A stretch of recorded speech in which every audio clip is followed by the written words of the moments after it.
Congressman Evans, thanks so much for being with us here. I have to ask you first, though, what more are you learning about the incident and about the suspect tonight?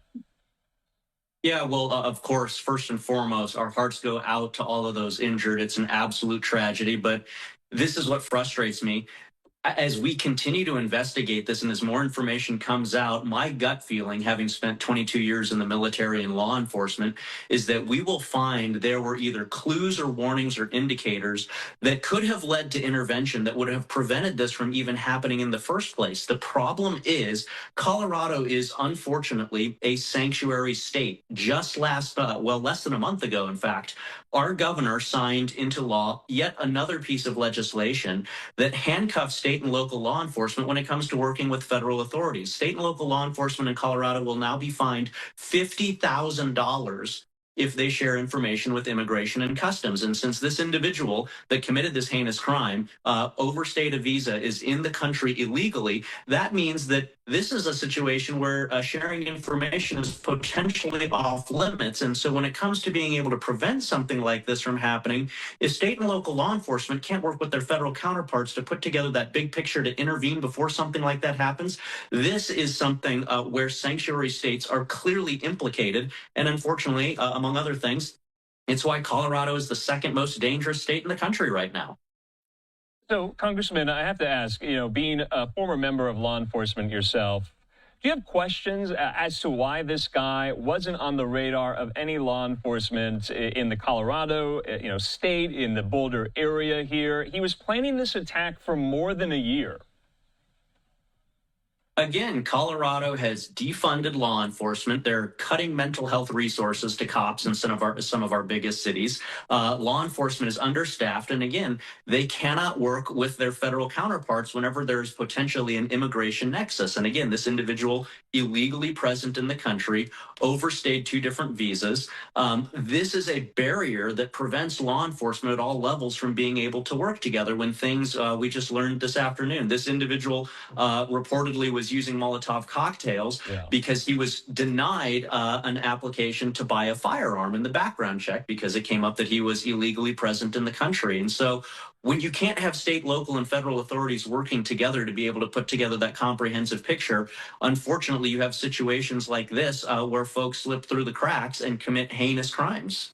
So to that point, I do want to highlight that new reporting here from the Associated Press. And they say this, that Mohammed Salman told a detective he used Molotov cocktails in the attack because he had not been able to buy a gun. That's according to the affidavit.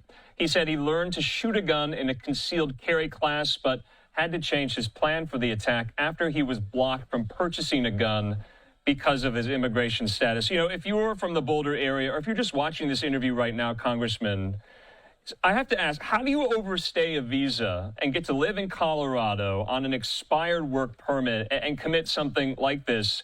His visa expired, I believe, in March of this year here. And so he's been here basically carte blanche illegally for more than 3 months. How does that happen? Where are the failures in the system to allow that to happen?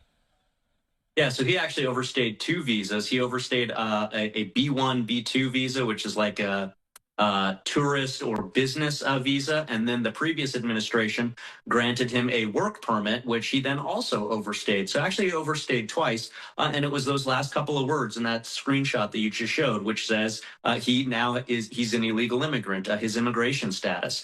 In Colorado, there are 4 different state laws that prohibit any state or local law enforcement, or really any state or local political employee, political subdivision of the state. So counties, cities, state government employees, they are prohibited from sharing any information with federal authorities as soon as immigration becomes a factor. And so those last few words is why I think a large part of why this slipped through the cracks, because Colorado is a sanctuary state that has defunded their police and that has put barriers in place to prevent the sharing of information, which you go back to the 9/11 Commission, that was the takeaway. One of the big takeaways from the 9/11 Commission is we need to share information at all levels to be able to identify and put together the puzzles to stop terrorist attacks like this from happening.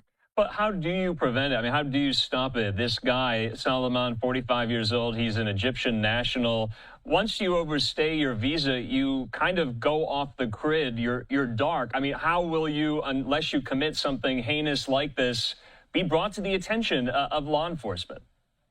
Well, the first one there is that attempted firearm purchase. You go and you try to buy a gun. The ATF form is called a 4473. You have to do a background check, and that flags that this individual is illegally present in the United States. If Colorado was not a sanctuary state, Okay. I have to wonder, would we have been able to, would that have been a red flag that pops up that says, why do you have an illegal Egyptian national trying to buy a firearm in the United States at a time of heightened anti-Semitism and where we have known jihadist threats around the world and present in the United States? Those were all things that should have popped up on the radar.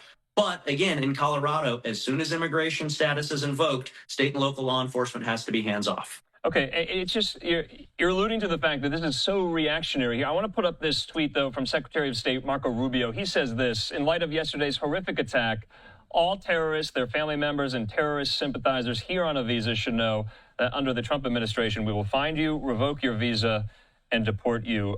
Do you have confidence in the State Department, DHS, members of the Trump administration to go about this the right way? Are they doing this correctly? I think we've seen that here in Colorado, where in addition to this violent attack, we've been grappling with violent criminal gangs like the Sinaloa cartel, the Jalisco cartel, Tren de Aragua, MS-13. And in the first few months of the new administration, we've seen a dramatic crackdown where at times with triple-digit numbers, known Tren de Aragua gang members and their associates are being rounded up by joint operations with DEA, with ICE, with multiple other partners. The problem is, again, in Colorado, you also have folks like the mayor of Denver, who has said that if ICE tries to come into their city, his exact quote was, "This is going to be a Tiananmen Square moment where he and 50,000 Denverites line up to prevent ICE from being able to do any sort of enforcement in the city of Denver." And so there really is a push-pull right now between the federal authorities that are going after these gangs, these violent criminals, these terrorists. 13,000 known murderers in the United States who are illegally present. The feds are going after them. States like Colorado, like California, other sanctuary states, they need to get with the program, because if they don't, we're going to continue to see violent incidents like this occur. So what's Congress's role here, if any? I mean, I'm sure you've spoken to some of your colleagues about this. Do you have a role here? Yeah, so the first bill that I introduced in Congress is actually called the Uplift Act, unhandcuffing police to locate and interdict foreign transgressors. Does a lot of things, but particular to this situation, if a state or local law enforcement officer in a sanctuary jurisdiction like Colorado, which fines them $50,000 if they cooperate with ICE, if a state or local agency or police officer decides, you know what, in the sake of public interest, I need to work with my federal counterparts to potentially prevent something like this from happening, that state or local law enforcement agency or officer is extended federal hold harmless protections for simply working with their federal counterparts. And in a situation like this in Colorado, that enables the information to flow, which might have prevented this from happening. And just lastly, Congressman, this has been one of a string of several anti-Semitic attacks and incidents just this year in the United States in cities all across the country: Harrisburg, PA, Washington, D.C., now Boulder, Colorado here. What's your message to American Jews tonight?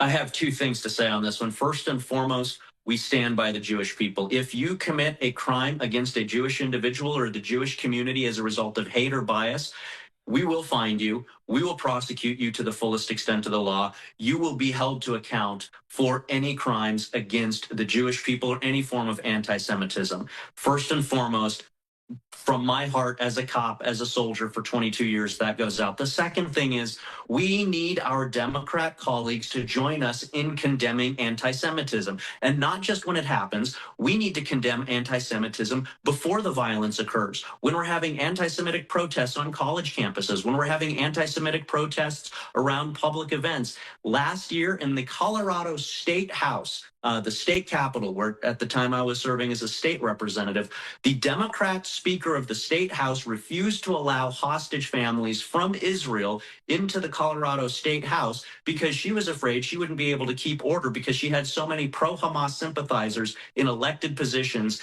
in her party. We have to condemn the anti-Semitism before it becomes violent, and we need our Democrat colleagues to join us in doing that. Yeah, one of the victims in this attack yesterday, an 88-year-old Holocaust survivor. I want to put up this tweet you posted on your account today.